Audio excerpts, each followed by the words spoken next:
اسلامی روایات میں جادو سحر کے اثرات کا ذکر ملتا ہے، لیکن یہ بات یاد رکھنا ضروری ہے کہ صرف علامات دیکھ کر یقین کے ساتھ یہ کہنا ممکن نہیں ہوتا کہ کسی پر مارنے کے لیے جادو کیا گیا ہے۔ بہت سی جسمانی یا نفسیاتی بیماریاں بھی ایسی علامات پیدا کر سکتی ہیں۔ عام طور پر بعض لوگ شدید جادو کی ممکنہ علامات کے طور پر اپنی یہ کیفیت بیان کرتے ہیں کہ اچانک اور مسلسل طبیعت کا بگڑنا، جبکہ واضح طبی وجہ سامنے نہ آئے۔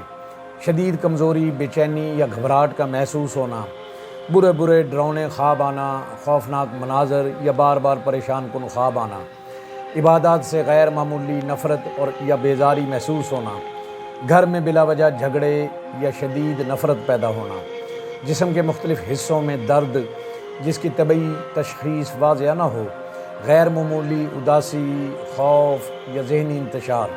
تاہم یہ علامات جادو کی قطعی دلیل نہیں ہیں۔ ان میں سے اکثر علامات جسمانی بیماریوں، ذہنی دباؤ، ڈپریشن، بے خوابی، اضطراب یا دیگر طبی مسائل میں بھی پائی جا سکتی ہیں۔ اگر کسی کو ایسی کوئی شکایت ہو، پہلے مستند ڈاکٹر سے مکمل طبی معائنہ کروائیں اور اس کے بعد روحانی علاج کے لیے دیے گئے واٹس ایپ نمبر پر رابطہ کر سکتے ہیں۔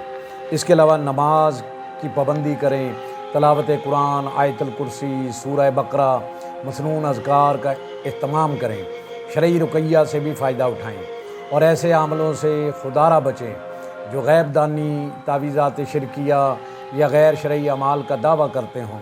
اللہ تعالیٰ ہی شفا دینے والا ہے، اسی لیے اسی پر بھروسہ رکھنا چاہیے اور علاج کے جائز اسباب اختیار کرنے چاہیے۔ اللہ عمل کی توفیق دے، آمین۔